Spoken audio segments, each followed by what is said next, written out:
So Gypsy, please, I would like you to proceed with the start, please. Hello, bonjour, everyone.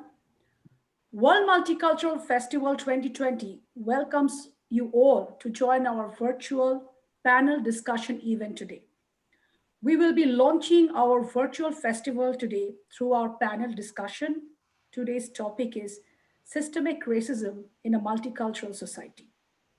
We acknowledge and thank our Indigenous friends residing in the Algonquin territory for allowing us to host our event in their unceded and unsurrendered land. I would like to invite Louis Garreau for the opening ceremony now. A short bio about her. Louis Garreau is Anishinaabeg from Anishinaabeg of Sagamok First Nation. She recently retired from the FNIHP with 26 years of federal public service working on First Nations and Inuit health programs and policy. She is working to promote Anishinaabe language teaching and doing translations from English to Eastern Ojibwe. Louis taught introductory Anishinaabe course at Wabano Center for Aboriginal Health from October 2019 to March 2020. Louis Garreau, please. Bonjour, Dwai Magnadak, Waskune Quendish Nikas, Chijakan Dodem, Sgamakan Donjaba. Good afternoon. I opened in my language, Anishinaabe is also known as Ojibwe, with traditional protocol greeting. I said, hello, my relatives. My name is Flower Woman, Waskune Quendish Nikas. Dode. Crane is my clan. Sgamakandonjba. I'm from Sagamok First Nation. I want to begin by acknowledging and offering our gratitude to the Algonquin nations, from whose unceded territory we are originating from today. I use my language as by using the indigenous languages, we protect and honor our ancient language. Anishinaabe, Ojibwe, is a language that originates from the Anishinaabe of this land. It is the language of our ancestors. For us, we think of our ancestors as still around us. And when we use the language, we are speaking to them and honoring them, and they continue to stay among us. And I welcome you as participants in today's panel. The indigenous languages holds our knowledge, our values, our ethics. It holds our stories. It lets us into the minds of the ancient people that we come from. It helps to conduct ourselves and how we make decisions when we use the 7 grandfather teachings. It's important for ceremonies when we speak to the spirit world. Our theme today is systemic racism in a multicultural society.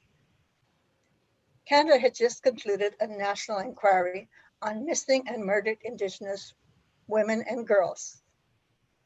The report, Reclaiming Power and Place, calls for action in keeping Indigenous women, girls, LGBTQ, and Two-Spirit people safe. The report had noted 4 pathways that maintain colonial violence, animated both common and distinctive experiences reported by witnesses at the truth-gathering process concerning the violence experienced by the loved ones and by themselves. These pathways are rooted in Canada's colonial history and are now embedded in Canadian systems and structures, and continue to enforce colonialism in ways that lead to violence. This report is a call to government and institutions. It's also a call to us. It's important that we read the report and support the recommendations.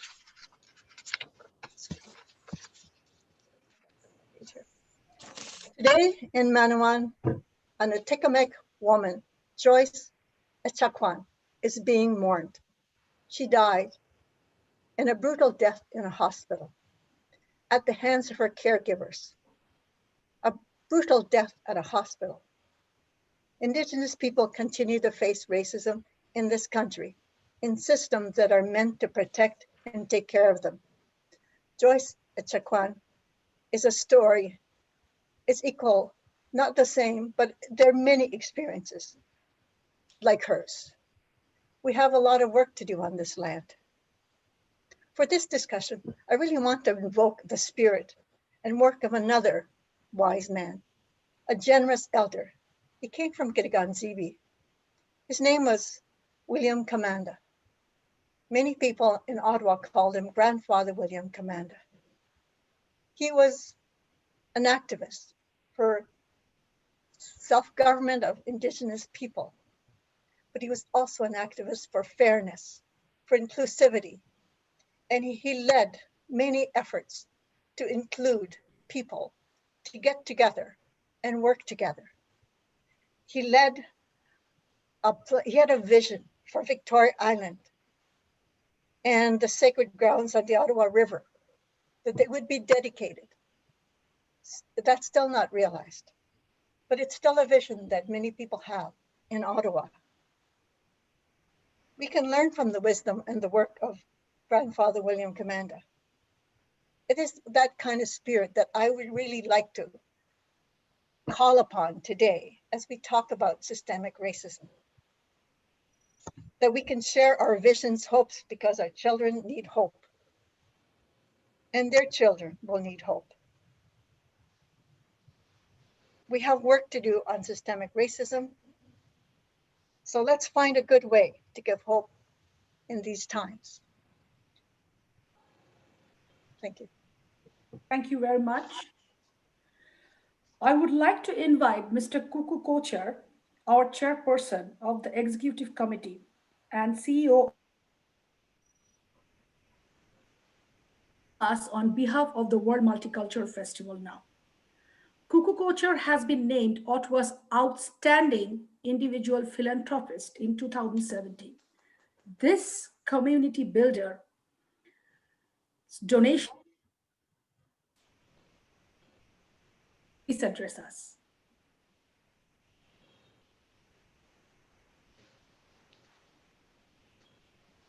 Good afternoon and welcome, friends, to the 2020 edition of the World Multicultural Festival. In spite of the COVID situation we are all living with, I don't think anything can keep us away from sharing and celebrating our cultures. And so this festival hopefully will bring in as many participants and as many viewers as we had last year, and hopefully we will keep increasing our audience scope.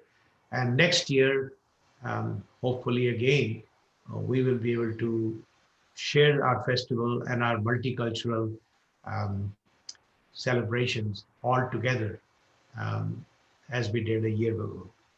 So I'd like to start the festival, declare the festival open with the discussion, panel discussion on systematic racism in a multicultural society. So I hand over the forum now to the panel. Thank you. Thank you very much, Mr. Kuku Kocher. I would like to invite Peggy to address our audience and us on behalf of the World Multicultural Festival. She is the president of Brewer Foundation and president and founder of Hera Mission of Canada. Peggy, please. Thank you so much, Gypsy. Good afternoon, everyone. It's a real privilege to be part of this beautiful celebration. Congratulations, Gypsy, on all your tremendous hard work and your vision of putting this event together. Every year it gets better, even despite these unprecedented times. And Kuku, to you and your leadership, you're truly a community builder, and we're very, very fortunate to have you in this city. And Louise, I want to tell you how much your opening remarks touched me. I wanted to just reflect on some of what you said in the context of the times that we find ourselves in. As most of you know, Briere is one of the largest healthcare providers in the region. We care for some of our most vulnerable residents in this community over 3 sites. We're both a hospital of post-acute services, so rehab, complex continuing care, cognitive and brain health, and palliative care. We're also a big provider of community support services throughout the region. And we're also a provider of long-term care and a full continuum of housing for seniors. When you think about this time that we're in and you think about what's happened with COVID, it really does feel as though the world has been sort of tipped over onto its side.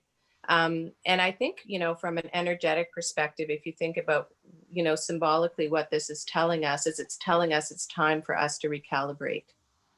I think about COVID as a great revealer of things. I think it reveals some very, very hard truths that we all have to face as a humanity, as society. It's also placing points of light in front of us, the goodness, the kindness, the things that we really need to move from a point of light to a big spotlight. It's also pointing out points of innovation and opportunities for us to do better and go further faster. I think that before COVID, we thought that there was a whole bunch of things that we couldn't do as a society. We couldn't deal with homelessness. We couldn't deal with the environment and climate change. We couldn't address the challenges within some of our healthcare sectors. And guess what? COVID forced us to face those things down and innovate and address them, and we still are. I also think that, in this time, we've seen this Me Too movement emerge around, the sexualization and abuse of women. And then, of course, we've seen the emergence and the powerful movement that is Black Lives Matter. And as a mother of a Black 13-year-old, I can tell you that this has tremendous meaning in our household.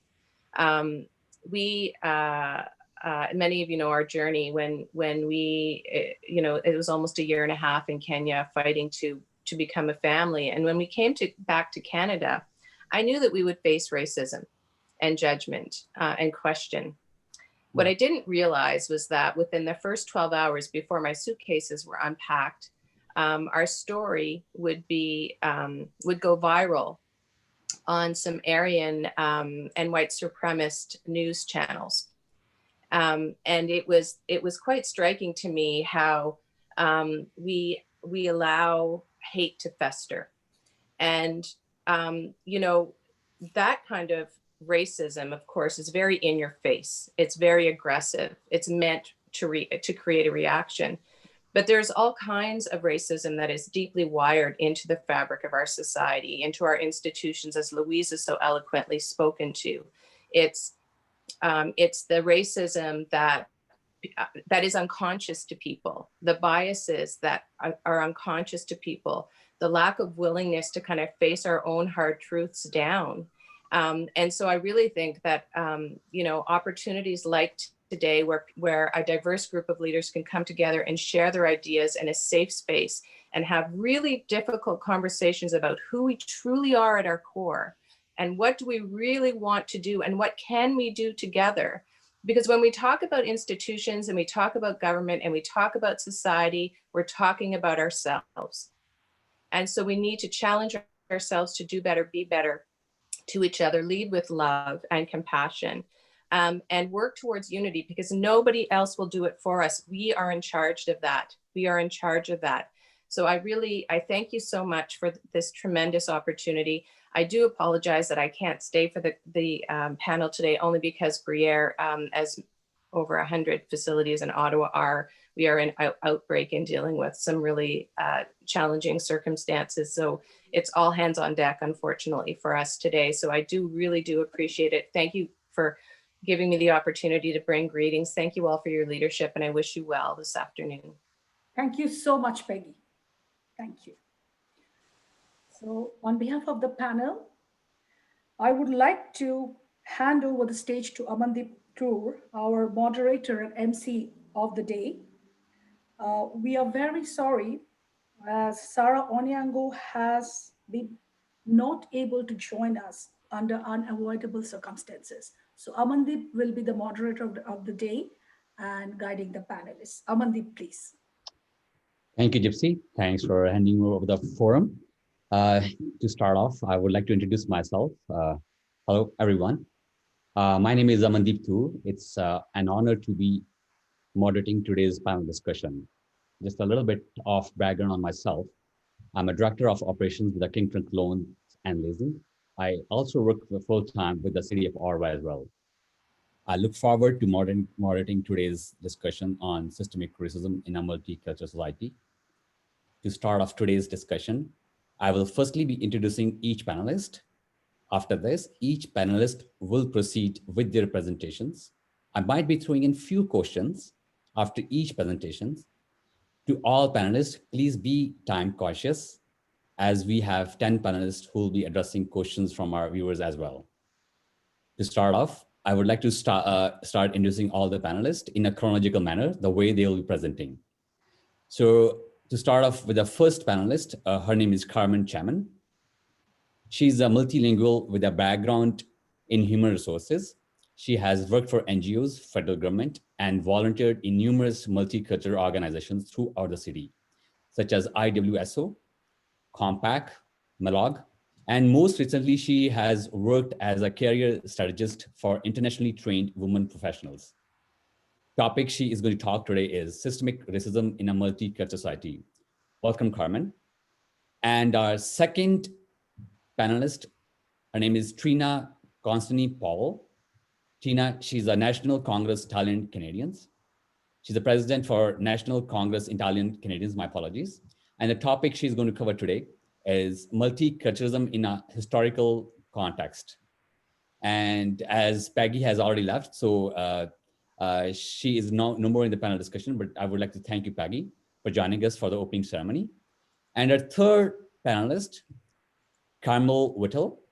Carmel is an accomplished Irish visual artist, musician, and a songwriter, educator, and an independent filmmaker from Newfoundland, a province whose harsh beauty and strong people have molded her into an artist with a deep understanding of the struggle that Indigenous people in this country are going through. She's a founder of the Indigenous Artists Coalition and a member of the Thunderbird Sisters Collective and the Multicultural Artists Coalition.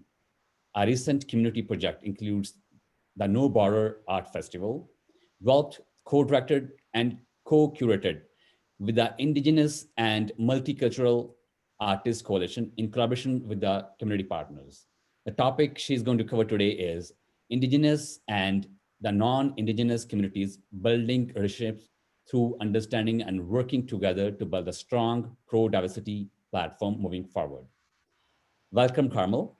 And our fourth panelist, Mr. Wahid Khan.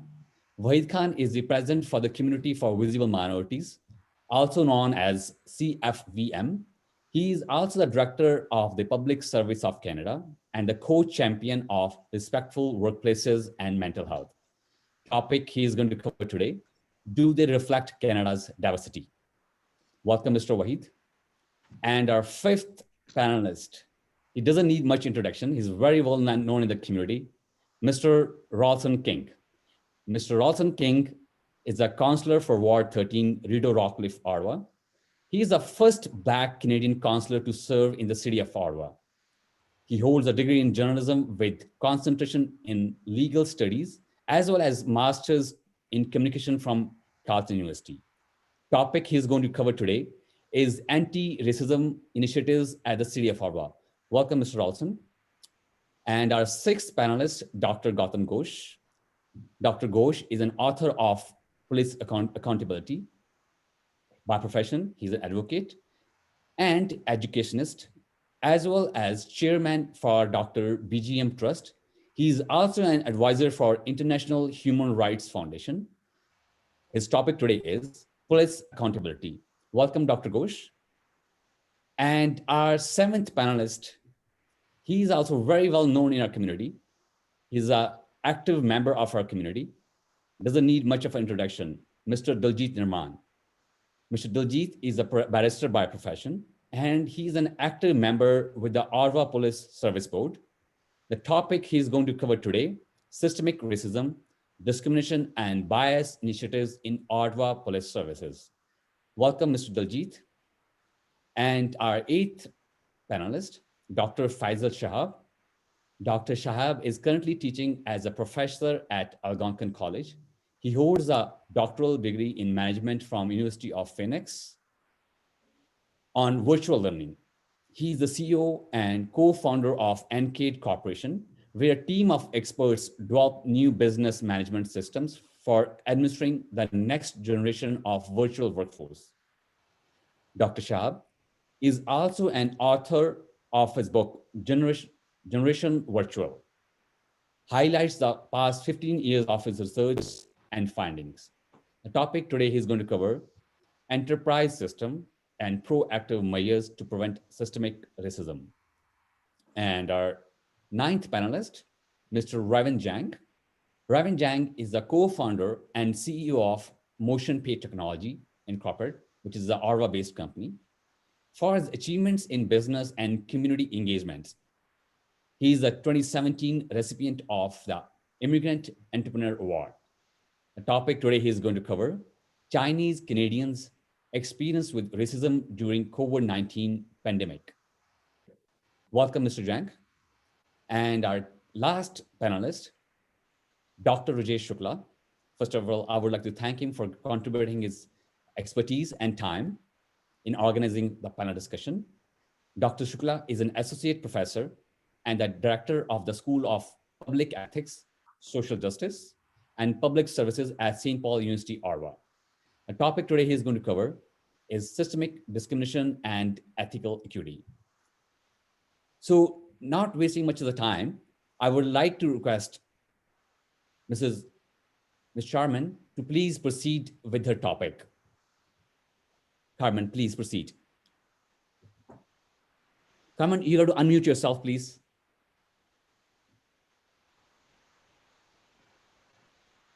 Thank you for the introduction. As you mentioned, my name is Carmen Chaman. I'm here as a direct descendant of the Quechua people that inhabited the territory of the Incas until the arrival of the colonizers in 1492. So I'm very pleased and grateful to the organizers of this event, because this is a very appropriate and timely discussion that needed to be take place at as a grassroots movement. First of all, I would like to recognize our brothers and sisters of the North, and specifically the Algonquin and Isabek people, for allowing us to live here in the territory and for allowing us to prosper and live peacefully here. So in order to speak about systemic racism in a multicultural society, we have to a little bit provide some definitions so that we can think about what this wording means. So systemic is something that is related to the manifestations of racism in all organizational structures at institutional level in our society. Now, as we know, in the latest unfortunate case in Quebec, we haven't heard the recognition by the premier of the province that indeed systemic racism exists in one of our provinces. That this is not an isolated case. Many people are still having an unconscious biases, are still reluctant to recognize that systemic racism exists in our society. Now, we know that Canada, as a fact, is a multicultural society. In fact, in 1972, the Canada's multiculturalism policy was adopted, and the policy acknowledged that Canadians come from a wide variety of cultural backgrounds and that all cultures have intrinsic value. In a speech in the House of Commons in April 1971, the then Prime Minister Pierre Trudeau, introduced it as a policy of multiculturalism within a bilingual framework, a policy that would complement the official language acts by facilitating the integration of new Canadians into one or both of the official languages communities. Although there are two official languages, there is no official culture. So what is that we as peoples immigrating to Canada could be benefit from this? There was a recognition of our multicultural heritage to be protected and to feel free to share. There was a recognition of Aboriginal rights at that time, called as Aboriginal. We know that ever since the term has evolved into Indigenous. And as well, the recognition of the two official languages. And also there was a recognition of the minority culture's right to express and share, manifest their cultures within a Canadian context. So myself, I arrived much later on after this all happened. However, as a newcomer immigrant woman professional, I was surprised to a certain extent to how multicultural Canada was already at that time. Then, when I took my citizenship test, I was surprised that we were handed out a booklet at that time that contained very little information on the First Nations, on the Indigenous people, about them, about their life prior to the arrival of the colonizers. So that was a surprise for me because I come from Peru, and there we are very proud of our Incas heritage, and people from all around the world come to see what that culture was all about. I personally, I'm very proud to be a descendant of that culture, and I could see, observe, and witness the manifestation of racism against Indigenous peoples and how they were perceived, not only by the mainstream Canadians, but also, unfortunately, by other community groups. And that really struck me. Then I started live as an immigrant mother, and I faced racism through my son. And to my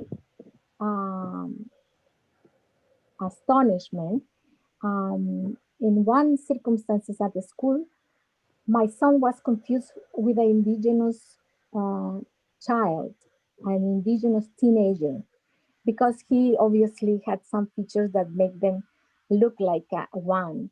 And when I was talked to and asked whether he was Cree, I understood that as being Greek. So can you imagine me already living here for a few years? I had not taken the initiative to find out about the many First Nations that share this country and lands with us. I had no knowledge of their history, of their struggles. And it took me, I started working for INAC, Indigenous and Northern Affairs Canada, to become thoroughly knowledgeable of the facts surrounding the history of the First Nations in Canada.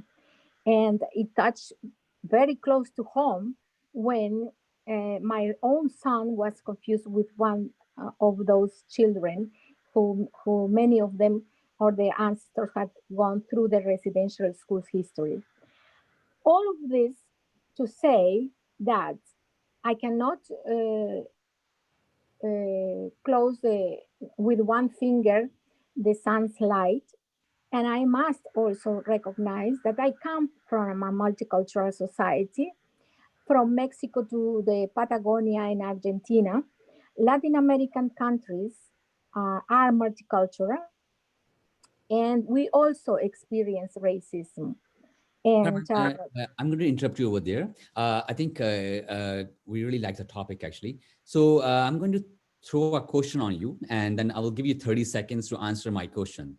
So as you mentioned, like your son was he was misinterpreted as an Aboriginal, and then you had some issues there, right? So what do you think actually? What are the main challenges we see in Canadian systemic racism? Like in 30 seconds, please. those the systemic racism in Canada is that we do not, as multicultural communities, must start by acknowledging that we also come from societies where there is Mhm. systemic racism. And Mhm. starting from that, we Mhm. need to act together Mhm. in order to face the difficulties of raising awareness and to promote unconscious bias Okay, perfect. awareness. Great. Thanks. Because Thanks, Carmen. And I will like to request Trina Constantini. Please, if you can proceed with your topic, please. So I'd like to welcome all of the participants and thank Gypsy very much so for having us as guest panelists on a very important topic. But when we first were discussing how we were going to approach this, as a second generation Italian Canadian and a third generation Irish Canadian, I've got two very similar but different ethnic groups that sort of run through my blood. But I have volunteered for close to 30 years out in the Italian Canadian community. So that's the one that I'm most versed in. And when I think of the history and I think if we don't learn from our history, then I think we're destined to repeat what may have happened to many ethnocultural groups. And so I think back to I'm going to say about 120 years ago when the Italians first came to the Ottawa area. And at that time, it was a very, very tiny community. And most of these immigrants settled in and around the Lower Town area.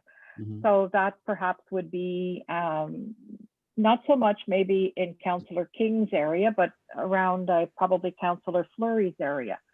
And the reason that they, I think, focused on that area was because there were many other ethnic groups and religious groups that lived there and perhaps shared a religion, but also shared some forms of discrimination. And I'm thinking about the Irish people, that those that were involved in building, let's say, St. Bridget's Church.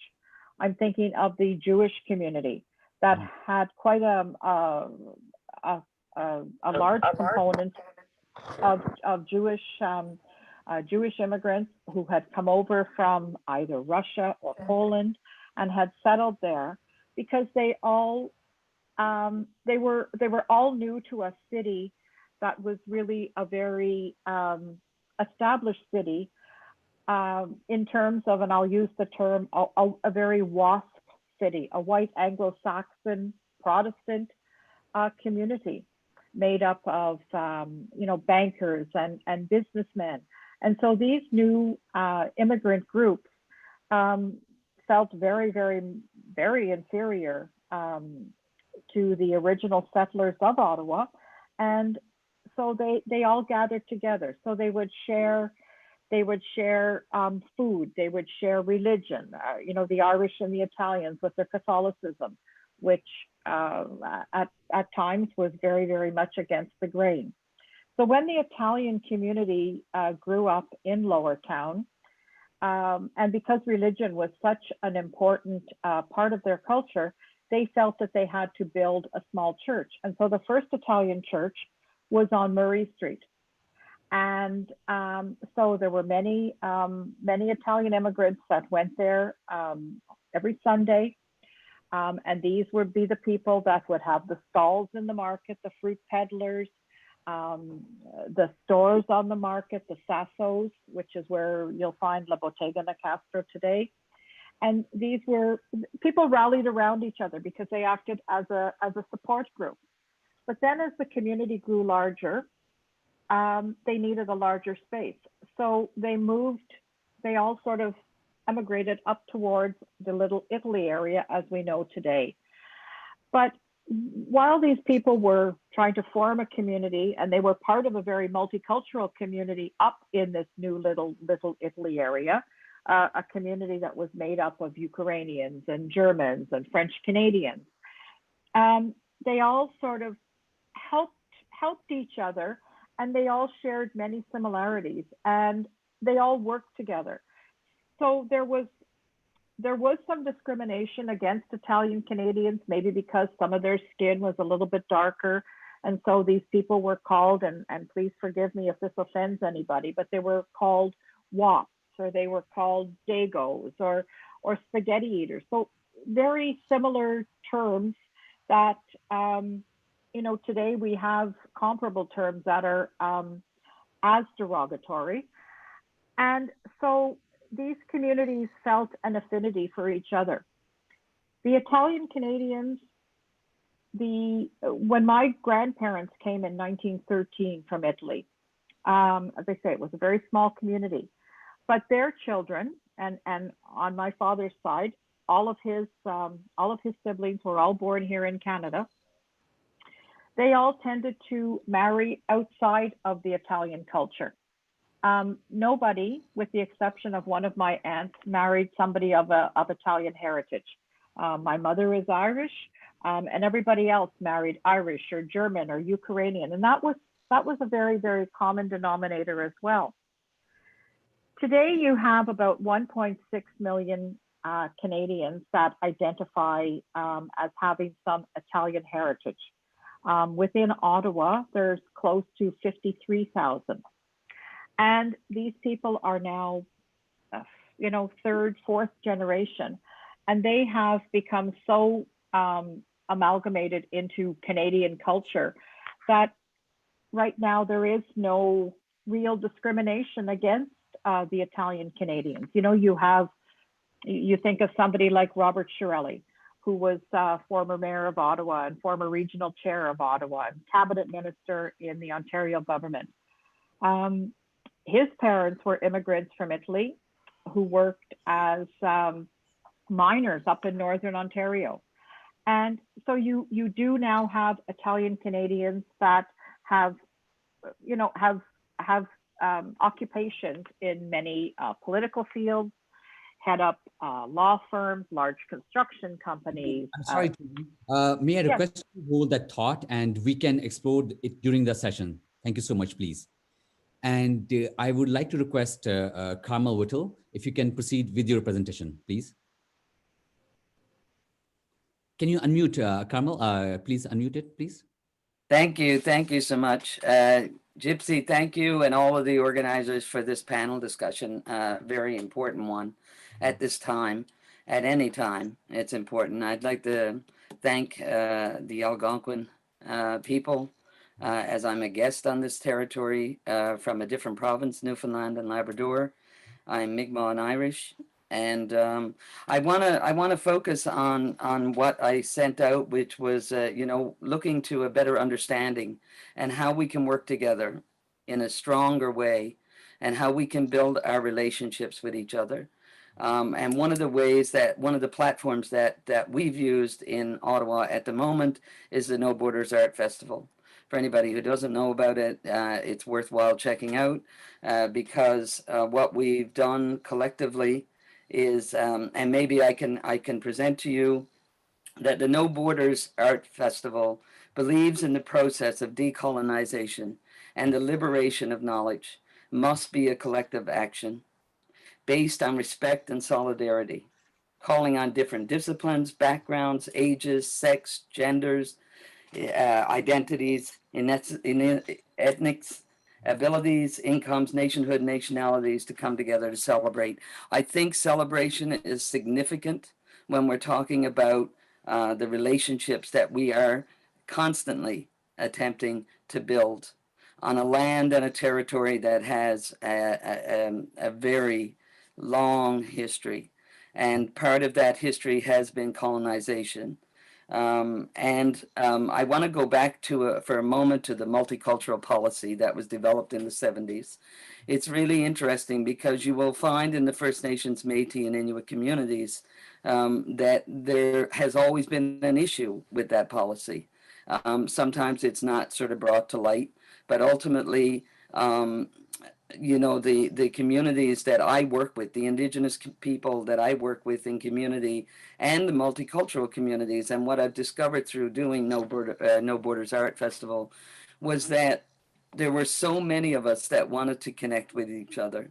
Many people in the multicultural communities do not know where to start in recognition of the First Nations, Métis, and Inuit, and the extraordinary history that we all carry in the country. And part of colonization had been and remains to be to keep us all separate from each other. And I want to talk about what Louise profoundly spoke about around the issues of hope. So hope, you know, I think there are things that we can do collectively. And certainly one of them is to, you know, and the No Borders opened its doors to over 40 artists, you know, over 100 artworks in that show, musicians, artists, film directors from Mexico joined us live stream, and we were able to connect with those that are in our own community. The great thing about Zoom is that it's opened up the whole world to all of us. We're all equally a part of the pandemic. There's no one is not impacted by the situation that we find ourselves in. What I wanted to say was one of our Indigenous artist activists in Northern Ontario started the language school. He said it, you know, correctly. He was talking about anti-racist racism, and he looks at it from the angle of pro-diversity versus looking at racism. And I think that's an interesting language that he uses, because we are all coming from diverse histories and backgrounds and cultures. And the question comes, how do we bridge this? How do we bridge and have a better understanding of the community that we're all living in as guests? And some of the ways that I've looked at were things like, and I get asked this question a lot, well, how can I get engaged with the First Nations, Métis, and Inuit? How can I learn about, and most people are afraid to take the initial steps. Having this opening today with Louise Garreau on this territory was beautiful. Ultimately, what we're stating is that we recognize that we are guests on this territory, and that in opening with someone from the territories, it's really important. It's a very, very important initiative to make, and I would put that out to everyone. I think there are ways, and I'm going to quickly, Indigenous courses, if you're not educated about the land and the territory that you're on, there's lots of Indigenous courses out of Carleton University and the University of Ottawa in particular. You know, attend powwows when you can. And yes, it's difficult on, you know, now, but there are things happening on Zoom.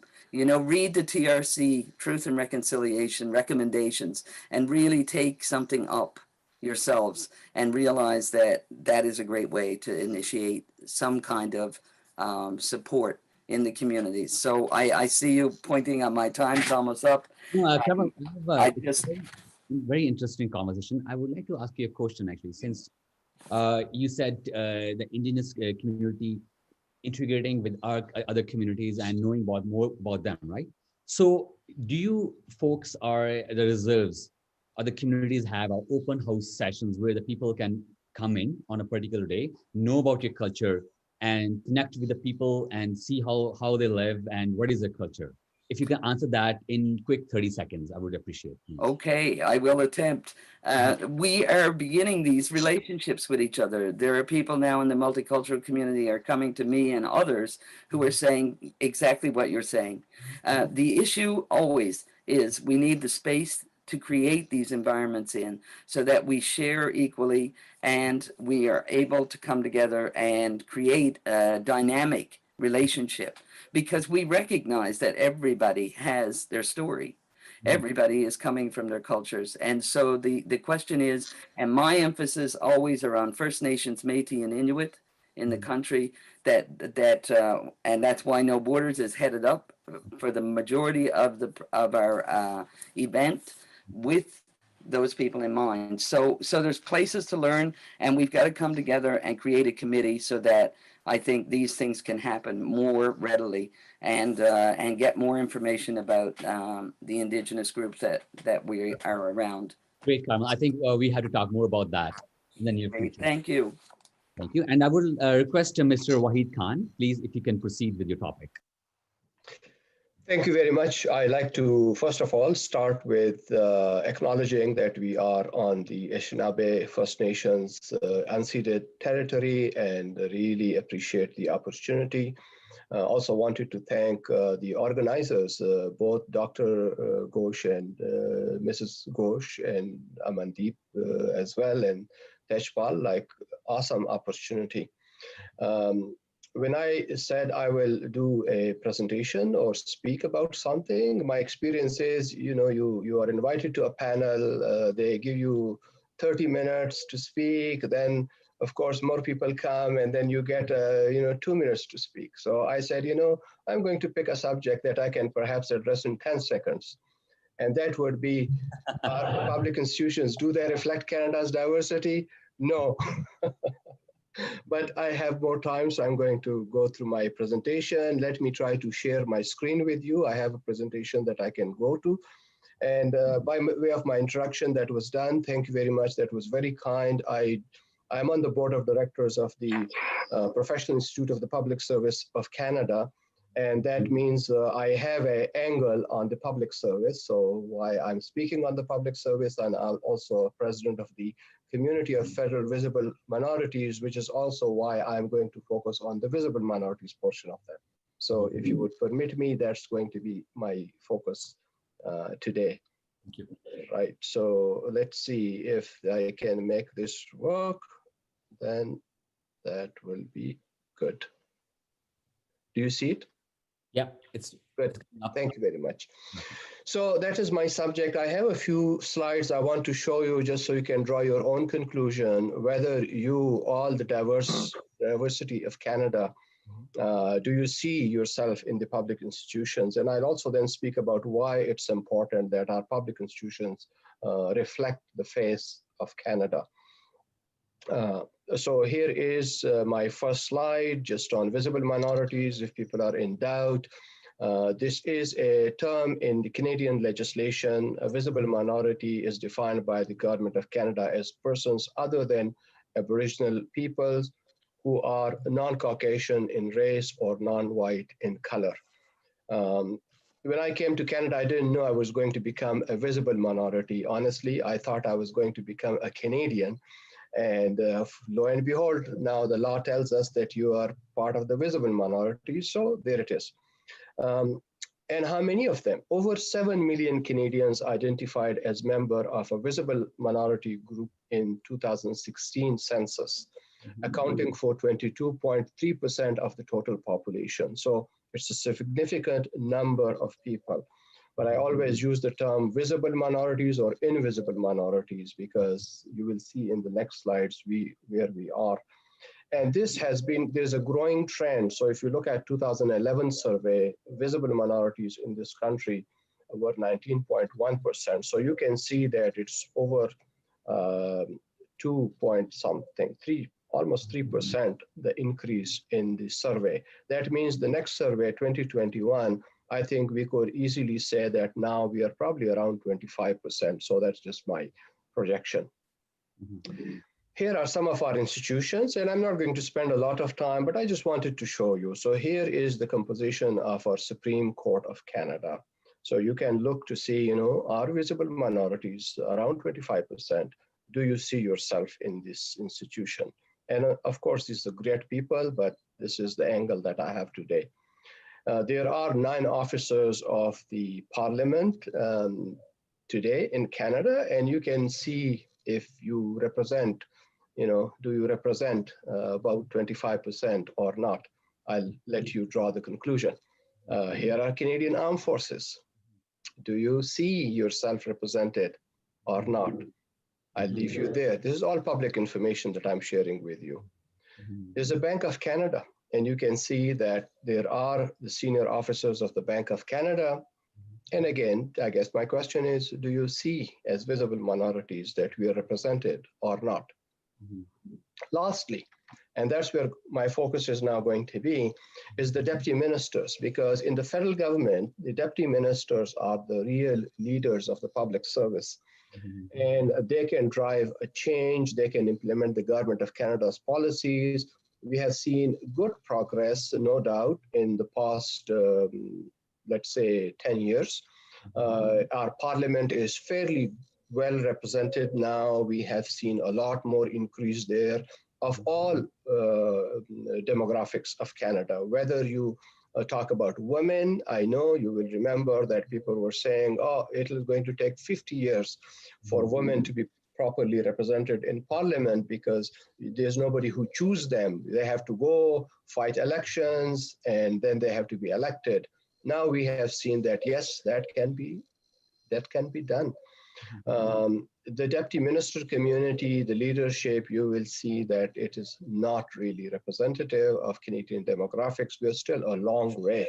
What's important is that these deputy ministers lead departments. They implement the policy of the Government of Canada. So while our political leaders have expressed from time to time strong desire that Canadian institutions should reflect the diversity of Canada, the reality is that we are lagging far behind, which I will show you in the next slide. This is the latest report of the public service where a representation is given. And I won't take too much time, but I do want to show you where we have systemic barriers, whether you call them systemic racism. And I realize that, race is just one thing. We are, as human beings, we are not defined just by our race. We are not defined just by where we come from. We are not defined just by the color of our skin. Essentially, we are all human beings and we have diverse personalities.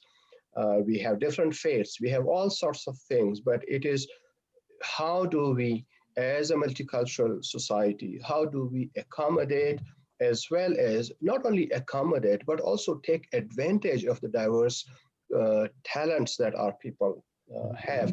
So there are 4 employment equity groups, and as you will see, there is what they call the workforce availability. So I'm going to focus on the 3rd column from the left side, where you'll find that for women, it's 52.7%.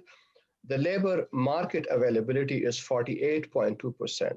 And the public sector, the public institution, has 54.8%. This is to demonstrate to you that when people are committed to make advancement, we can do it. It's not that it is an insurmountable issue, because for women at one time, they were lagging behind. They all had very small jobs.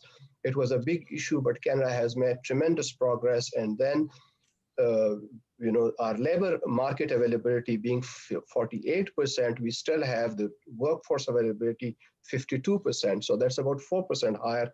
And then we have about 2 or 3% higher people in the public service. Mr. Wahid Khan, I would like to ask you a question and answer that, please. As I can see, actually, everybody can see that actually, our representation from the indigenous people are very low, 5.1, and visible minorities has still gone 16.7%, right? So why there's a lack of representation? Like what is lacking that? So how we can improve it? Yeah, so I think what is important to look there is that, of course, like the labor market availability for indigenous people is at 4%. And compared with that, the representation is for 5.1%. It needs to increase, of course, but it is still in the ballpark if you look at the labor force availability. Whereas if you look at the members of the visible minorities, the labor market availability is 21.3% based on 2016 survey, whereas the number of people in the public service is 16.7%. So you can see that there's a big lag there. Yeah. This is an issue. People need to be informed because we don't often know the reality, right? And once we see the reality, we can see that there's a huge issue. So I'm just going to take a couple of seconds to go to the next slide.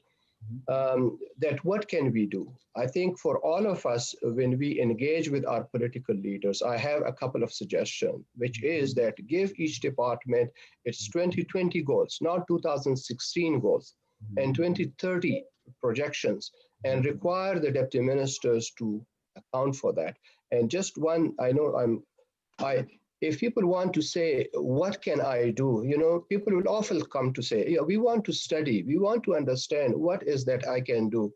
Well, here is the report that we have submitted to the Government of Canada in 2017, Building a Diverse and Inclusive Public Service, which has the recommendations. What's the problem? The problem is implementation of the recommendation. Thank you very much for your time. I would like to request Mr. Ralston King, if you can proceed with your presentation. Mr. Ralston King. And okay, great, thank you. Excellent, thank you. Well, good afternoon, everyone. I'm Ralston King, City Councillor for Ward 13, Rideau Rockcliffe, which is located on Algonquin land. And I'd like to thank Gypsy Ghosh, Director and Founder at the World Multicultural Festival, for inviting me to participate in this panel discussion concerning systemic racism in a multicultural society. It is my honor to join you as Council Liaison for Anti-Racism and Ethnocultural Relations to describe the concrete steps that the City of Ottawa is taking to collectively address systemic racism in our community. As a city, we have responded to requests by Indigenous, Black, racialized, and religious communities to establish an anti-racism secretariat that will work towards the elimination of systemic racism in our municipal government's operations and services. In Ottawa, we have experienced discrimination through prejudice, ignorance, and racist stereotyping, which ultimately has led to disparities in income, employment, housing, healthcare, and education. In my own ward, just 1 month after my election in April 2019, as the first Black city councillor in the city's history, a Black family in Ward 13 in Rideau Rockcliffe was subjected to a hate crime, where a vandal left a message in black paint on their garage door that had a racially charged word followed by "get out." This was not a situation that we accepted as a community or as a city. As we know, Ottawa has one of the highest rates of hate crimes amongst Canadian cities, according to numbers released by Statistics Canada. There have been 105 hate crimes reported to police, or 9.8 incidents per 100,000 people in Ottawa in 2018. After this specific incident in my ward, we moved quickly as a community and as a city to actively take measures to address systemic racism through the creation of an anti-racism office at the municipality.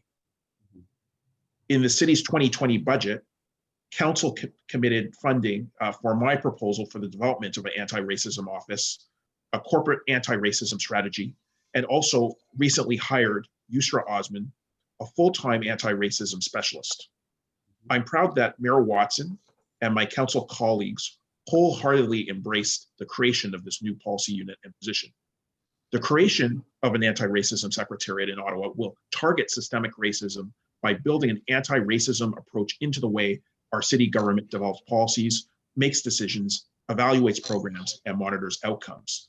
The policy unit will be a real manifestation of the city's equity and inclusion lens, building on the work that the city started in 2015.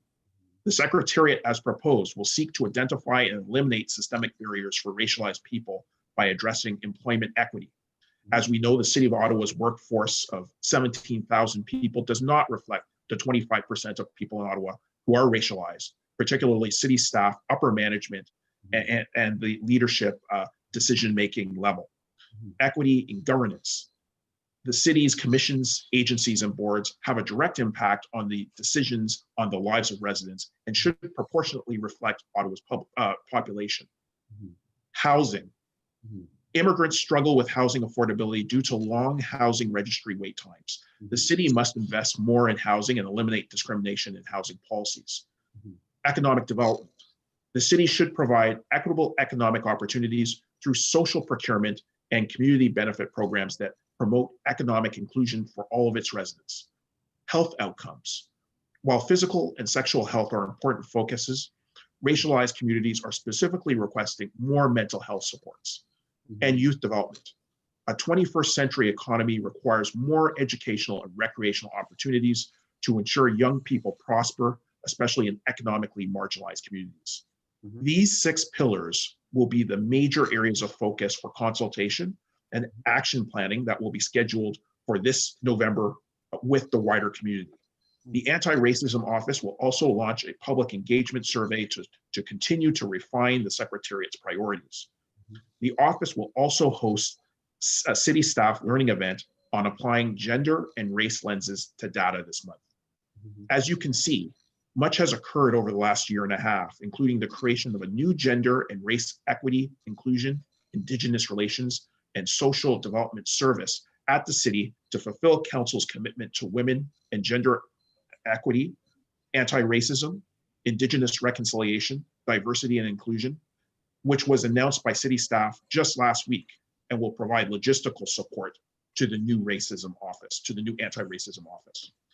These new initiatives demonstrate the seriousness in which our government takes responsibility to identify when members of our community are denied equal opportunity to succeed and to eliminate systemic barriers creating this inequality, especially in the national capital of a country that has officially adopted a policy of multiculturalism. We recognize that First Nations, Inuit, Métis, new immigrants, and different racialized and religious communities all call Ottawa home and have a right to fully participate in our city. We want residents to know that Council is collectively committed to actual systemic change and towards the elimination of racism in our city, which is long overdue. Once again, thanks to the organizers, our moderator, and the participants on this panel today. These discussions are absolutely essential if we want to achieve progress for equity of opportunity and outcome for all residents in our city. Thank you so much. Thank you, Mr. Ralston. There's a very interesting question I would like to ask you, since we were talking about racism, discrimination in the municipal level, right? So there are certain things I have been asked actually always. Why there is not a 360-degree performance appraisal review in the city department itself, where the people from the bottom can do a performance review of the upper management. So that way, the actual picture should come out instead of managers doing a performance appraisal on the lower level employees. Well, I don't disagree with you. I think that these are some issues and some ideas that we are going to examine through the Anti-Racism Office. I think that in order for us to manage efficiently, we have to actually measure and monitor. And that's one thing that we have not been doing at the city in the most effective way. I think our senior leadership team would actually acknowledge that. The fact that we have, equity elements and a lens that we utilize is important. But if we are not actually measuring the progress through that lens, then we've failed. And the whole idea of this anti-racism office is to ensure that we start to measure that type of data and we take new types of approaches. So disaggregated data to measure performance, especially around race and socioeconomic indicators. And, ideally, new mechanisms of measurement in terms of employment equity. So I think that that's a great idea and something that we will have more discussion about at the Anti-Racism Office at the city.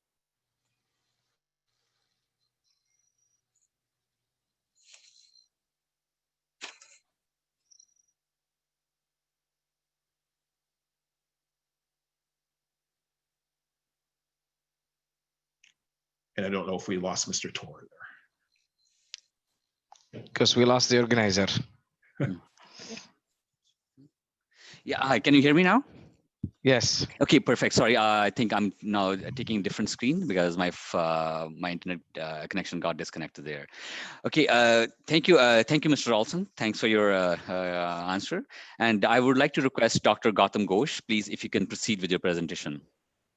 Thank you, everyone. Thank you to the chair. Thank you to the director of this program for inviting me to speak on behalf. Well, the topic which has been given to me is on police accountability, but the headline or the title of this entire discussion is on systematic racism. Well, we have to understand what is racism. Racism is nothing but an act of segregating people of color, on the basis of color. It's based mainly on the policy of the white supremacy.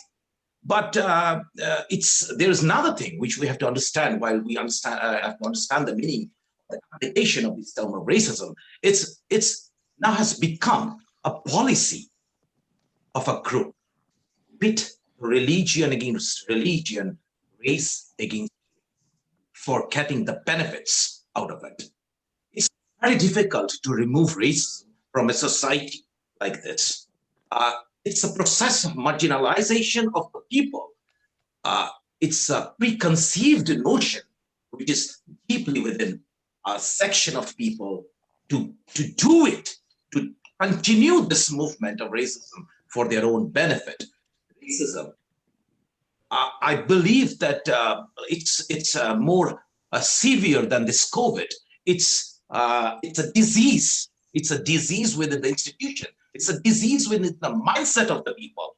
And policing, which is a subject matter of the government, is also infected with racism. Racism is there. If this is a very vast topic, well, racism can be an individual racism. Racism can be systemic racism. When we talk about systemic racism, we have to understand what is systemic racism. Systemic racism is a combination of systems, institutions, and factors that advantage white people and people of white color, which cause widespread disadvantage to people who are not of white color. Systematic racism is a systematic subjugation of one social group by a more powerful social group for economic, social, and political benefit. So it cannot be, we have to understand why this is going on. This is for political, social, and economic benefit of a group. Now, in Canada, I have to talk on the topic of police accountability. So what is police? Police is, there are several definitions of police, but police is known as the civil authority of the government, and police cannot at any point of time be the strong arm of the government. There are a plethora of cases. Since there is only 5 minutes, but I have to read out some of the declarations. Well, Peter Slolly, the chief of Ottawa Police, admitted that there was systematic racism in Canadian policing, and this happened in 2020. Mark Neufeld, chief of Edmonton Policing, acknowledged same. RCMP commissioner admitted racism exists in organization. Toronto police chief admitted racial profiling. York Institute of Survey Research and for perception of police bias and on color. Now, most strangely, OIPRD has also found systematic racism. Now, what is police accountability? Accountability means what? Answerability. You have to answer to the people. Police is a service sector. It has to serve the people. It must have the public trust. It cannot act in a manner which destroys the public trust, and there is more litigation, because that means more cost on the exchequer, more pressure on the exchequer. Now, there is I have to quote something. You know, the Oxford Handbook of Public Administration states that accountability is the buzzword of modern governance. So there has to be accountability to have a proper policing anywhere in Canada. Now, there has to be some ways to ensure police accountability mechanisms work proficiently, correctly, you know, bypassing the ways they are stopped by racism or systematic racism. There, we know about the, you know, the theory part, like there has to be community policing and all those things. We know that there are several things which has come up. A lot of measures has also been taken by the police bodies. I know that someone later may be speaking on that, but I want to add that there has to be something more, like PPP model has to be followed. That is public police participation. This public police participation needs to be made in a way which is more, what we call more lovable, more acceptable by the community. Like police can ask people to play soccer with them. Police can ask people to play golf, or any other things with them. So they know the community more, rather than just making some communities and asking and taking people from outside, paying more from the city's, exchequer. Now, there are some ways. I have to come to a conclusion. We have to respond to this racism which is going on. How to do it? We have to reduce the funds or reallocate the funds. Reducing funds means not reducing the funds which is essentially required for policing, but reduce the funds which are being malutilized. Reallocate the funds for police education. Now, Canada is a multicultural nation. Police needs to know about each of the race and the community which is coming and staying in Canada. We make so much things. We make institutional changes, but we do not educate the police. Then police cannot perform. We have to review police action, fund utilization through community oversights. I know there is a community oversight, but those things also needs to be checked in a different manner, which I will come up later if I get an opportunity to speak on. We have to record, that there has to be a national database. I know that there is a national database, but what about the accountability of that database? There is no accountability, no transparency of that database. We have to restructure the policing system. We have to restructure. That's one of the most important things, restructuring the policing system. And the last one is ratify the law. The law needs to be changed. In case we cannot change the law, policing cannot be accountable. We can have a lot of committees, we can have a lot of things coming up, but the law has to be changed. Each police person must know the limitations, that if he or she crosses that, what would be the consequences? There has to be. Now, racism is also within the police system. Racism is outside the police system. Police perform in two directions. It performs within the system, it performs outside the system. How? The police has to interact. It's just an organization. The organizational behavior. There has to be also checks and balances within the organizational behavior to control racism within, and there has to be organizational behavior to control checks and balances, how it works with the community. So with all these things, I think my time is over. Yeah. Thank you, everyone. Thank I you. don't know what's this, which has come out on my screen. That's fine. Okay. Am I on the time? No. If I don't know. I think thank you, Mr. Ghosh. Thanks a lot. Yeah. And I would like to request Mr. Daljit Nirman, if you can proceed with your presentation, please. Thank you.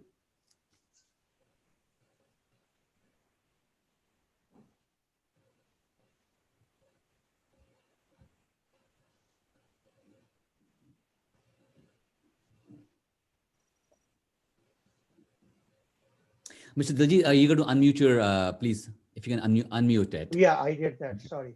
Great, thank you. So I'm sharing a motion now. Are you able to see this? Yes, we can. Okay, thank you. Just a minute. This is a new technology and I'm trying to learn. So, okay. Thank you. Thanks for that. And good afternoon, Gypsy Ghosh, the director and the founder of the Canadian World Multicultural Festival, the chair, fellow panel members, ladies and gentlemen. Thanks to all the previous speakers for their insight to such a sensitive and topic on the systemic racism.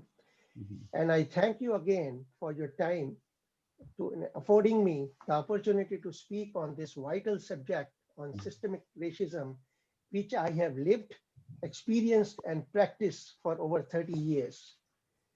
I brought forward this motion on June the 22nd, which was unanimously adopted by the Ottawa Police Board for the benefit of all concerned at the Ottawa Police Service, following extensive discussions among my board colleagues and the many other individuals, counselors, members of the OPS, present and former police personnels, my former professors, community leaders, and residents for these contributions. This historical motion and initiative brought forward was extensively covered by the Canadian national media as well.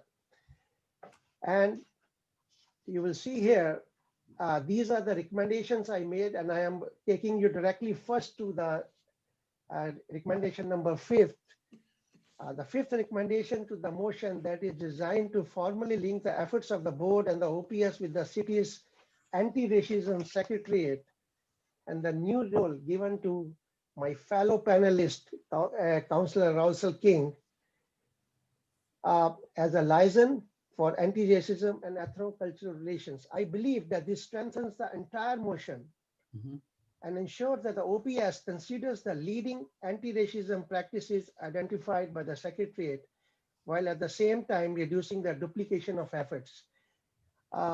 Today I have an opportunity, I have thanked him, but I would like to thank Councillor Ring once again for his support and other many councillors in passing this motion, and looking forward to be working with the Secretariat in the coming months. I will give you a brief historical perspective. I was also very alive to the frustration, anger, and sadness in our community right now around racism and policing. And I was aware that for the very real and valid reasons that those emotions are being felt very strongly in the racialized and indigenous communities. I strongly believe that racism and hate that impacts any community impacts every community. And today in Ottawa, we continue to struggle with high levels of hate and racism toward our Black and indigenous brothers and sisters, Muslims and Jewish brothers and sisters, fear in the women, LGBTQ plus communities as well. And sadly, during this pandemic, we have seen the rise of hate and racism towards members of our Asian communities. The language of this motion was therefore meant to embody the trust, sense of equity and inclusion, where equity for all is what we are striving to achieve, understanding that no one is truly free, no one is truly able to achieve their full potential with a sense of respect and dignity for who they are, unless their neighbors are free to do it as well. The great Nelson Mandela often referred to this concept as rainbow jurisprudence, as he transformed life in South Africa for both Black and white citizens.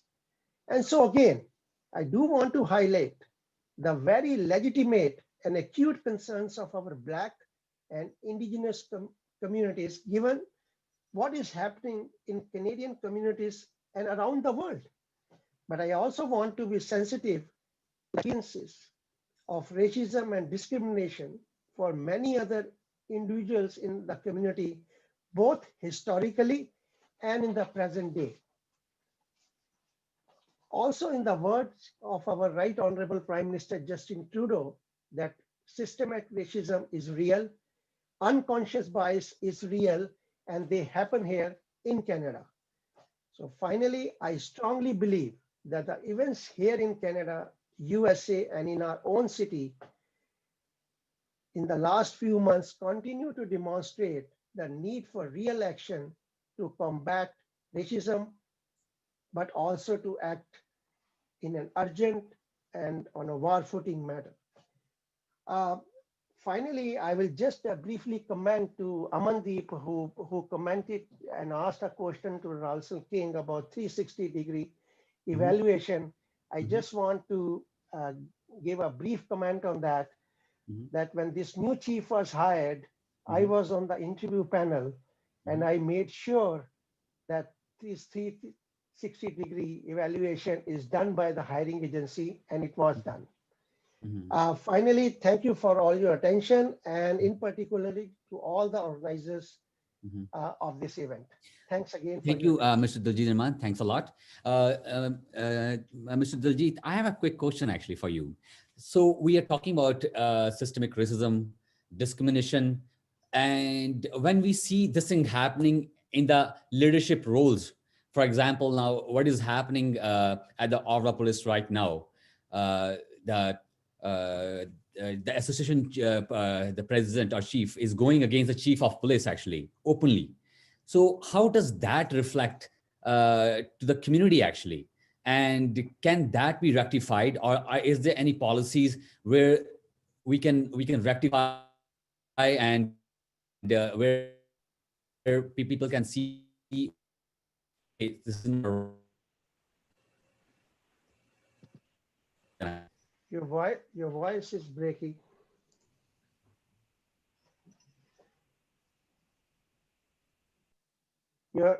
I think Aman, we have lost the contact.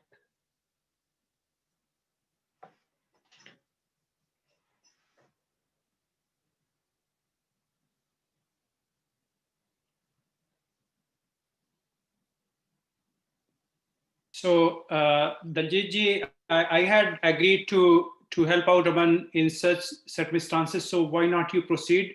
This is Rajesh Okay. At the moment. Standing by for Aman. So Aman, yeah, that's fine. Aman has asked a very good question, and in fact, this is as I told you, this is a cultural and a historical thing which cannot be changed over time. But I can assure you, as a community member and a member of the police board, that we are working on this on a daily basis.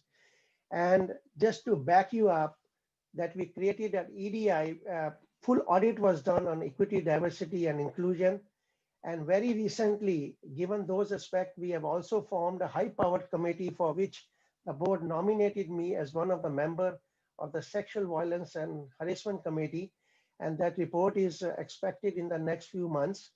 And last week, we have also hired an external investigator to that. So in concerning, as I told you, this is a cultural, and if we say a systematic racism, it's a systematic barriers. It's a sometimes unconscious bias.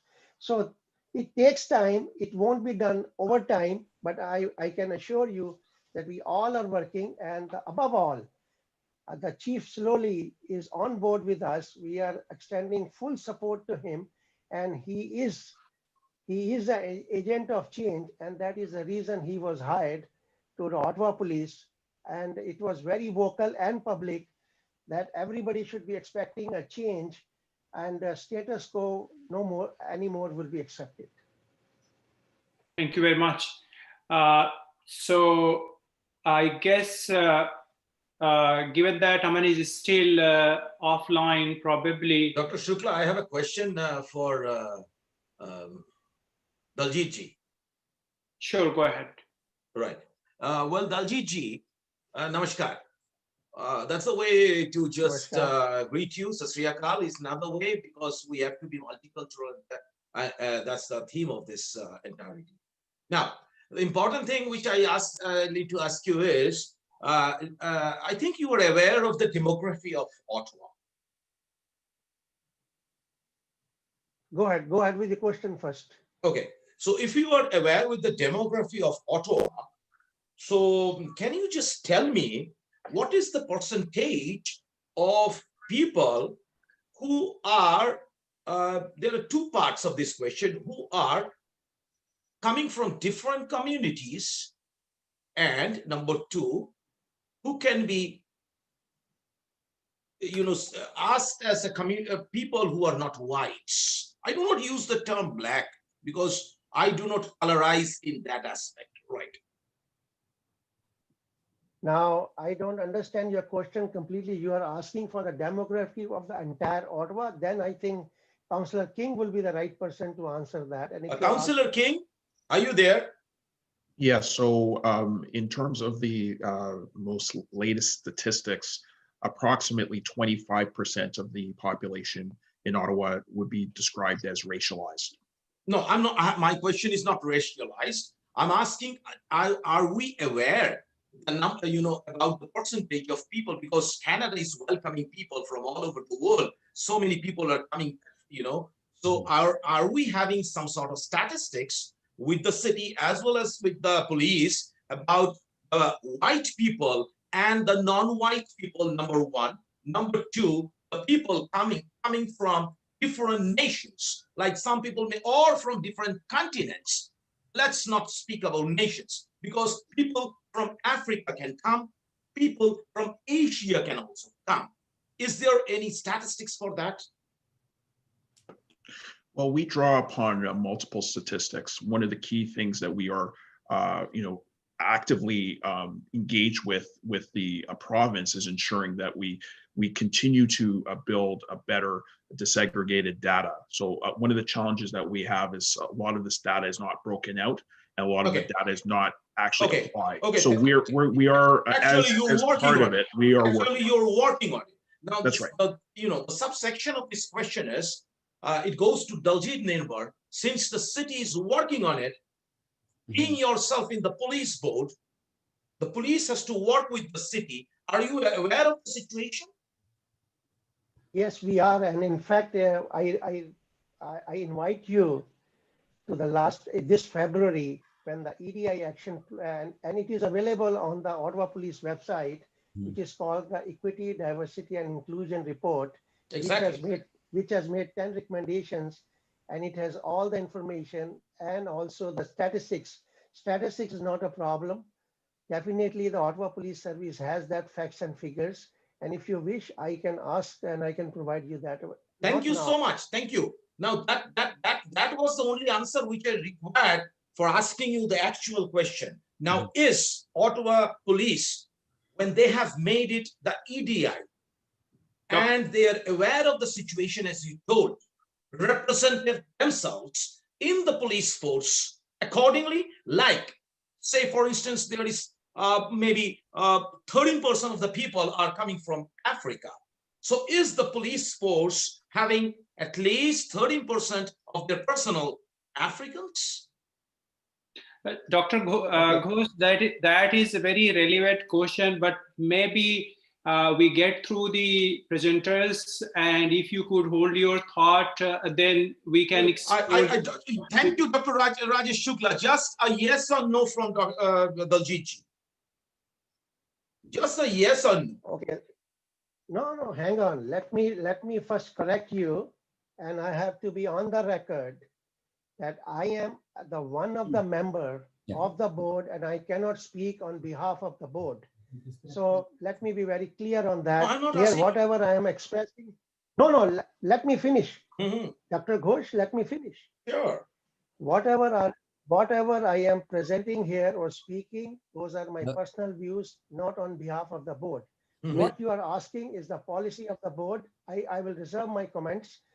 Yes. And no, if you I'm not asking about the policy of the board. I'm asking about the statistics data. Mr. Ghosh and Mr. Daljit, okay, let's hold the talk there. Actually, we will come back to that, right? Exactly. So let the other panelists go through this, please. So I would like to request Dr. Faisal Shabab, if you can proceed, please. Thank you.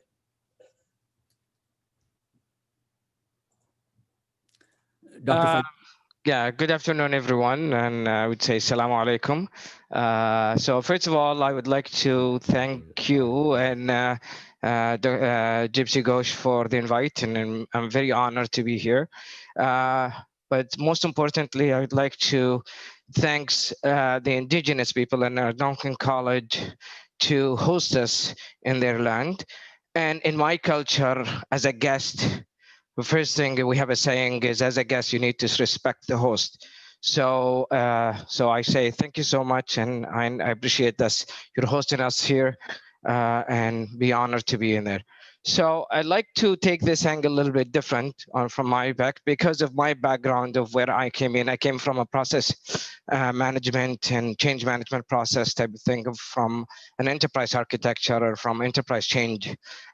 So I'm going to look at it from that point of view, if you don't mind. So I mean, I am probably going to experience, you would experience the same as everybody else, but this time I'm going to look at it from the process. So I'd like to start with looking at the main reason why we're gathering here today for this discussion panel. And I believe it is about to bring in awareness to the systemic racism. Exactly. So this is in hope for us to achieve a common goal, which is to implement a change that will reduce the systemic racism in Canada.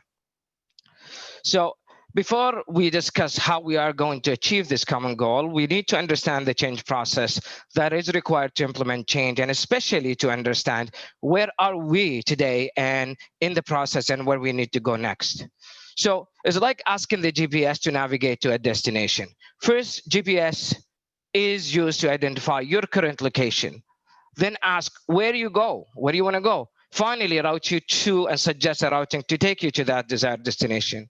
So we need to identify our desired outcome for such movement and such awareness and some activity that we're doing here today. And then we need to recognize how far we are from this desired destination and that outcome. So what is really our desired outcome from such movement? Are we looking for basic human rights, like the right to live, the right to work, the right to raise a family, the right to be safe?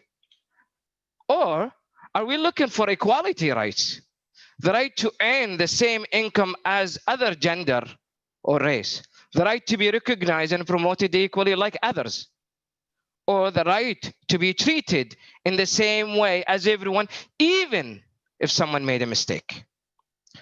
So although there are these questions, it seems to be there are two different kind of questions, two different topics, but they're in fact they are related, because you cannot ask for equal right when you don't even have basic human rights. So equal rights and basic rights are always exist in this continuum. So we need to understand where are we and where we want to be, and plan carefully to get there, and where we're going to be if we want to go be successful in achieving the desired outcome, especially in such a complex and sensitive topic with painful history and needed in-depth analysis and reflection. So there is no quick fix for systemic racism. Let's just be clear on this. And indeed, no unilateral changes will fix this problem. So let me just quickly, based on my background, let me present you to a high-level change model that I actually developed for this purpose or for this presentation. So the change model consists of 5 sequential stages, and each stage depends on the completion of the previous one. So the first stage is awareness. The focus of awareness stage is to raise the issue with the objective that the people need to know that there is a problem and exists and real. The stage is very powerful and must be presented in with real examples and evidence to be able to convince people. This might mean the people who's exposed to systemic racism must come forward and speak out their experiences. So that means we need to create a safe environment for the people to have a voice and speak out. Even though this stage does not require the people from the system or initiated by the people from guarding the system. However, creating a safe environment must be guaranteed by the guardians of the system.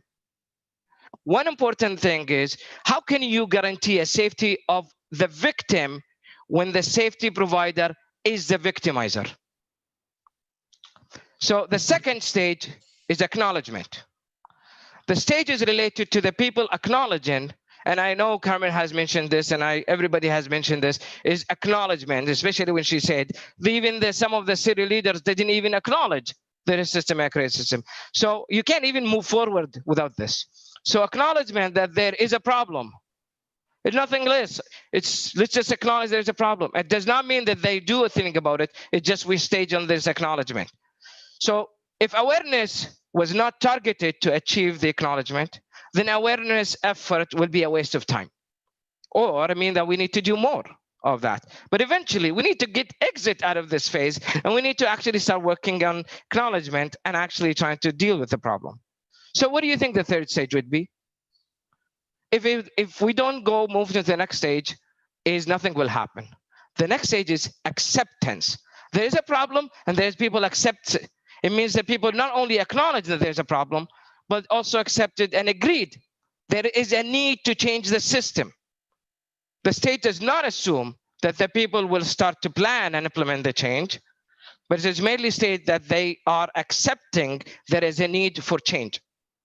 It's a critical stage for success change process, especially if the people who accept the change accept the need for change are the people who are the guardian of the system. So what's next? Time for action, right? We need to get implementing the change. Well, this is referred to the action stage, is where the change is planned and actioned. The stage must be targeted carefully and planned successfully. Is the stage where the guardians and beneficiary of the system will feel threatened and fight back and will resist the change and keep the status quo and minimize its effectiveness. So we need to be conscious about this. We need to be account for resistance and retaliation. So even after we successfully make the change, there is no guarantee that the change will persist and retained. That is why we need a retention stage. Retention is an enforcement stage built to ensure that the people do not go back to what it was before the change. We don't want to take 2 steps forward and then go back 3 steps where we are. So as I mentioned, just to conclude, this problem is complex, requiring change in multiple issues, and certainly requires each change process have a multiple iterations. It's not one-time deal. It's a consistency, recurring, and iteration, and persistent, driving a critical need for long-term change plan. We just don't do action and reaction. We need to have a good change and vision of a clear change plan, where each change process converge into entirely solving the systemic racism problem. It requires commitment and requires persistence and requires all of us. Thank you.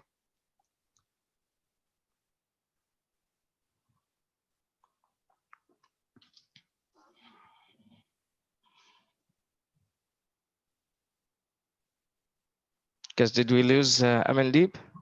Aman? All right, so wow, that was quite something. I guess that those measures are really interesting and something that needs to be thought through. I'm sure Aman will come back soon. Who is going to go next? Maybe Riven? Yes, I think so. Yeah, so Riven, could you please start your presentation? Okay, thank you very much. Hey, good afternoon, everyone.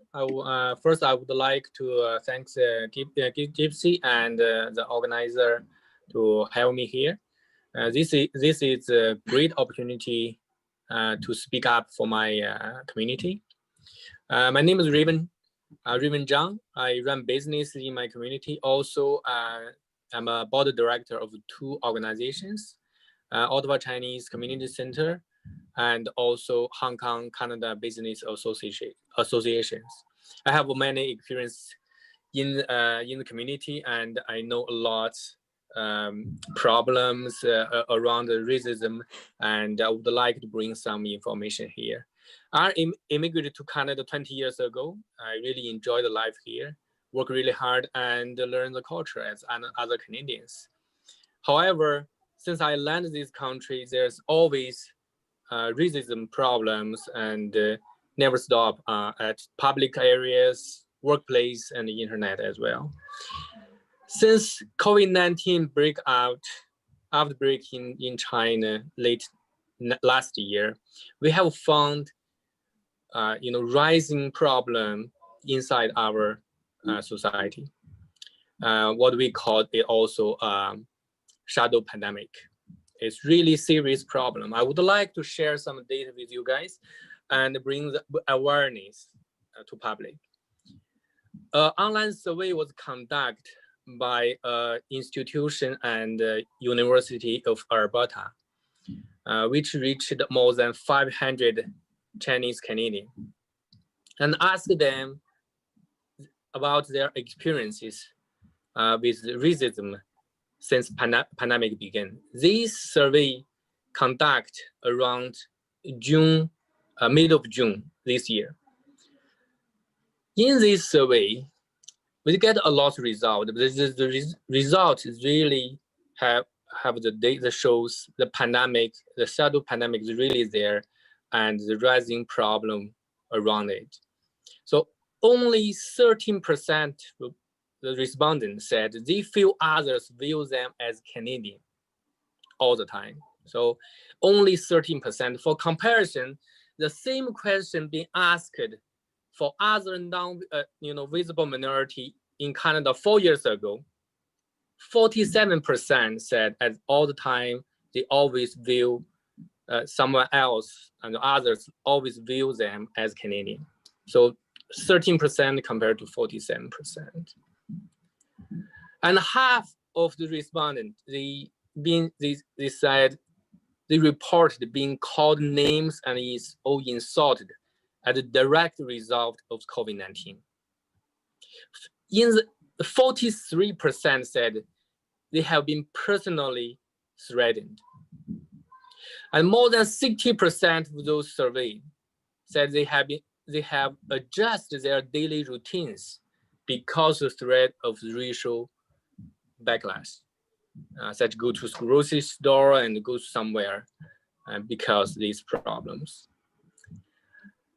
About half of them fear our children, the Asian children, will be bullied inside the school. It's really hard for us to send the kids back to school because other children may bully them. And 30% respondent says they have been exposed to anti-Chinese sentiment in the news or social media. If you watch the news lately, all over the news you see President Trump from US and other news really target on not only not called it COVID-19, it's called the China virus, or other names around, relate to the race. The parents learn from the media, the children learn from parents, and you know what happened in the school, and they will, give this fear to other kids, other Asian kids there, and to bully them. So that's big problem there. So what we need help. If incident happens, usually we go to the police, but too often the police are not really following up with these incidents. They do a little, and they can have other effect to the community, and also there's not enough punishment or some other policies or criminal policies around that to really to limit those conduct these kind of act. So we really urge the police department and policymaker to put more resource to help those victims. It's not like racism toward Asian had been never existed before, but now it's different. It's fueled by pandemic and by fear. And the fear really, fuels this and give, create a lot of problem on that. So we need to really raise those awareness about it and talk about it. And we should do the best to dismantling the association between the virus and Asians. Thank you very much. Thank you. Thank you very much, Riven, for sharing your thoughts. It is I find it very sad that we still see such instances in our society, and this is particularly sad given the long history of racism particularly against Asian Americans, whether they were Chinese, people in the early part of 20th century are Japanese people. So there is a historical context to it, and it makes us think even now, how is it possible that we have not learned much from the history that is behind us? But thank you. I see that our moderator, Aman Diptur, is back on the screen, so I'm going to pass it to Aman. Aman, please take over. Thank you. Thank you, JSD. First of all, my apologies. We had some glitches over here, and myself and Tejpalji has rectified that, so now I'm back over here. Thank you, Raven. Thanks for your discussion. And I would like to invite Dr. Rajesh, please, if you can proceed with your presentation. 1 second.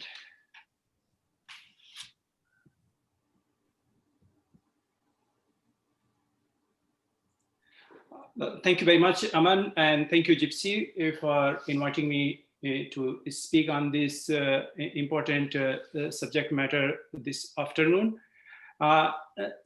Systemic racism, if you really think about it, is something that puts unnecessary barriers in our lives. And those barriers are neither defensible in law nor in ethics, at least most of the time. Now, we see that barriers are there, and when the barriers occur, then people raise the question of discrimination against them. Mm-hmm. So the first manifestation of systemic racism that we see in our society or even at workplace is translated in a bias against discrimination, that the barrier should not be there and that people should not be discriminated.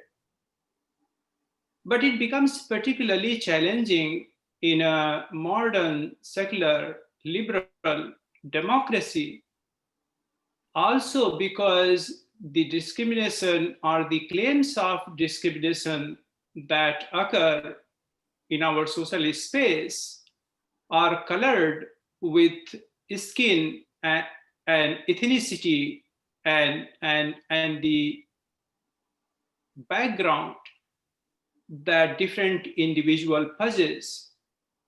You would know that in law, we are committed to building a society that is race blind in a way that it does not differentiate on the basis of race. We saw Daljit Nirmanji was reading, the resolution in the police board. So that captures that sentiment. So the problem for us then is that how do we address this, or what can be done to grapple with it? On a theoretical level, whenever you think about social problems, particularly pertaining to racism and democracy and liberal society, what you notice is that there is a big debate, and the debate is not even a new one, it has been there for a long time, is what should be the metric of our success in a multicultural society? How do we know that a multicultural society is a successful multicultural society? And there are two kinds of answers that we find. One is that there should be equal opportunity for everyone in this society. And many people, I would say most people, agree with that. But then there is another view that simply saying that there should be equal opportunity for everyone, you do not create equal opportunity. And that the creation of equal opportunity requires stronger measures in terms of representation, in terms of outcome.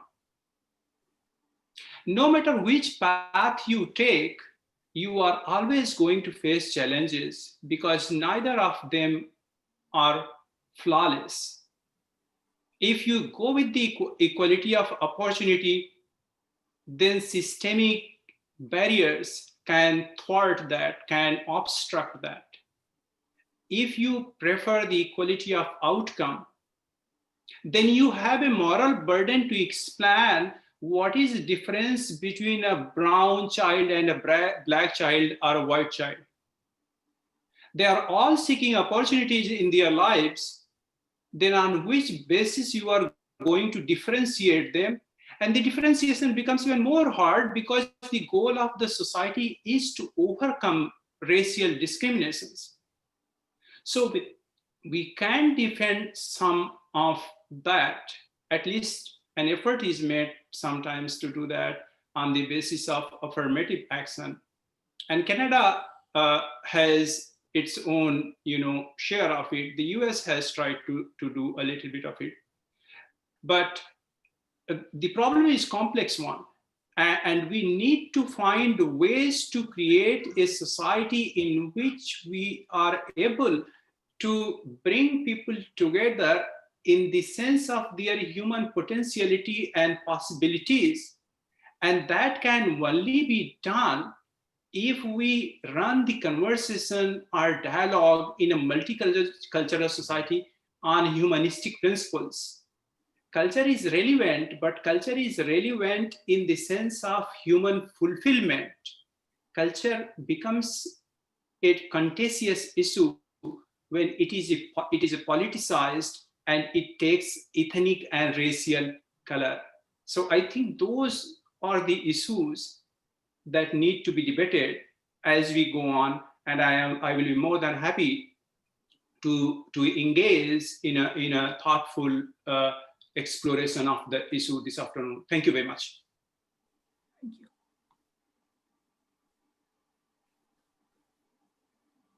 Thank you, Rajesh. Thanks a lot, actually. We have few questions from here as well, and there are a few questions which were prepared by us as well. And there's one particular question which has been catered towards Mr. Wahid Khan. We can mail it to you, or we can post it on your chat. So if you can answer that later on. But in the meantime, I would like to ask a question to Mr. Wahid Khan. So Mr. Wahid Khan, which sector do you think lacks diversity or absence of diversity? Mr. Wahid Khan. Thank you. Sorry, I didn't quite understand the question. So which? Sure. Yeah, I asked which sector lacks diversity or absence of diversity. Which organization stands out for you? Yeah, I think I'm sure we can make further progress in every sector. My focus is on the public service, and that's my presentation was on that. And as I demonstrated to you, that there is still a lack of diversity in the public service as a whole. If you look at the demographics, but then you also find more lack of diversity as you go up the chain. So when you go to the executive cadre and where people make decisions, make policies, you'll find that there's less and less of diversity. I hope that addresses the question. Thank you. Yes, thank you. I have a question for Faisal. Since Faisal has been running his own organization, Dr. Faisal. So my question to you is this. Do you see a presence of racial bias in a private sector? If yes, why so? Well, there is racial bias in every sector. So I think it's the one of the biggest, my observation is the changes, dynamics, the demographics are changing too fast for the system to react to. Okay. One of the things, especially if I would say that is in the last 20 years, when I've been here for around 30 years, and for the last 20 years is the demographics has significantly changed. And I think one of the issue is the system has not catch up with that demographics speed of demographics change. So and one of the reasons why I would say to Wahid is and Kukur is that the fact that there is, we as immigrants, we always start at the bottom. And by the time we grow up, of course, it takes years and years and maybe generation to get there. So it's I found it natural to see that there is this in the upper management and the senior management, there is a gap, or I see this is discrimination or differentiation between the layers of levels in management. So, and the reason why that is, as new immigrants is starting, especially the ratio is starting from bottom of the hierarchy, and to grow up and to take a position on that, it needs generations. So, and especially now in the last 20 years, so there is significant amount of huge gap between the actually speed of demographics changes to the new immigrant, as well as the actually changing that happen in the system. So I think what happens is it does takes time. It does really need to take, everyone, including the people who's actually guarding the system, to be able to embrace that change and make changes to the system, so react to that speed of demographics change. Thank you. Thank you, Mr. Wade. Okay, Mr. I will ask maybe one more question. So my second last question is to Revan Jang, actually. Mr. Revan, are you there? Perfect. Okay, Mr. Revan, okay, I would like to ask you, I was just wondering if the pandemic has created a new problem, or it has been simply highlighted an existing problem. I think they're both. There's the existing problem getting more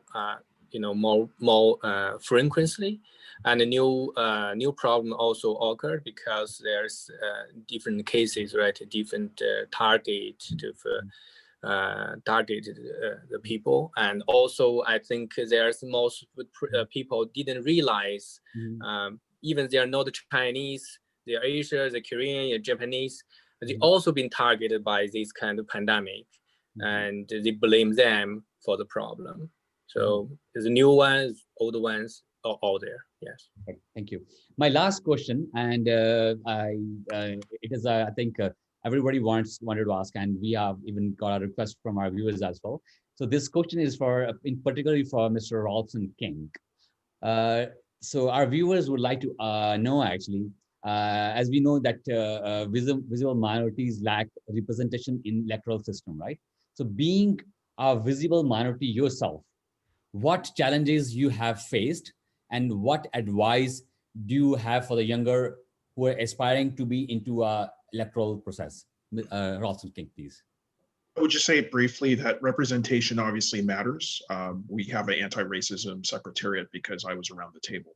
So we need more people who are active in not only their cultural communities, which I think a lot of people are, but also active in their wider geographical communities. I think that that's actually quite important if you're seeking elected office, whether it's in the city of Ottawa or in the province or in Canada. Obviously, the electoral system that we have is based off of geography, and it's important for you to be actually involved in your wider community in order to build the roots for electoral success. So that's what I always say. It's very important for people to have that wider engagement. Often, especially new immigrants, are really kind of entrenched into their own community groups. That's important, obviously, for social cohesion. But I think we see communities when they start to reach out to build those greater networks and to really engage in the possibility of electoral success. The one last point that I would emphasize too is it is important to get involved in the political process just generally. So we can't have elected officials if we don't have people assisting on campaigns, knocking on doors, contributing financially and in other logistical ways to campaigns. So that logistical piece, the financial piece is important, and also wider engagement with communities. Wow, great, thanks a lot. Thank you, I Rolson have King. something to say based on Rolson King's, presentation. I mean, the answer. At the end of the day, I felt you should come out of your shell of your ethnic culture and not just celebrate your own cultural diversity. Like Indians are celebrating their own cultural diversity in different ways. And that too I've seen, they are divided into communities here. The subcontinent of India divided into communities. Hindu, Marathi, Gujarati, Punjabi. Why? Come out of your shell and unite together. Share your culture, share your food, host parties, host multicultural events, small events, potluck dinners, potluck lunches. And I would say that everybody has a small role to play. Charity begins at home. Charity begins in your street. Like I live in a multicultural street where I am having a Nigerian neighbor on my right, an Irish neighbor on my left, a French white neighbor opposite of mine, Somalian neighbors, Iraqi, Polish, Pakistani, Afghanistani. It's so multicultural. I'm the only Indian one. I try my best to share my food, to share our culture by talking to people on the street, by sharing my food. I always send my special dishes to them, at least to 4 or 5 neighbors. I go and talk to them. I invite them. I knock at their doors. This is like me. But everybody has to do that. Until and unless you know your neighbors, you don't learn their cultures, you don't know how to respect. So this is the wider engagement Ralston is talking about. Thank you. Proud of you, Ralston. I'm proud of you. Thank you. Proud of you. Thank you, and I agree with that. Thank you, everybody. Wow. So I'm going to conclude this as we are running over the time. We are 5 minutes over. So I would like to say, wow, what a fantastic discussion we had today. I want to take this opportunity to thank everyone involved in making this event possible. I'm grateful to all the panelists for their time and availability this afternoon. Your thoughts and reflections over systemic racism in a multicultural society gave us a lot to think about. Canadian multiculturalism has come a long way, bringing so many opportunities to many Canadians. But we still have a long way to go to ensure equity and justice in our society. I would also like to thank my colleagues, without whose collaboration this event wouldn't have been possible. Tejpal Sohal, Dr. Rajesh, Gypsy. Tejpalji was outstanding with technical support. Dr. Rajesh helped clarifying many academic issues relating to the multiculturalism. Gypsy was also helpful in bringing all of us together today and making this event possible. Thank you. Thank you, Gypsy. Before I close, thank you so much. Before I close, I want to remind you all that the online multicultural festival starts on December 12th at noontime. It has been an absolute pleasure being a moderator for the discussion today. I'm so thankful to all the panelists and the viewers for the success of today's program. And I would like to apologize for the technical glitch we had. Once again, stay involved, stay safe. Thank you all. Thank you so Thank much. you. Thank you. Thank you so much. Bye-bye. Thank you. Bye, everybody. Thank you. Bye-bye. Thank you. Thank you, Daljit ji. Thank you. Thank you. Thanks, everybody. Thanks, everyone.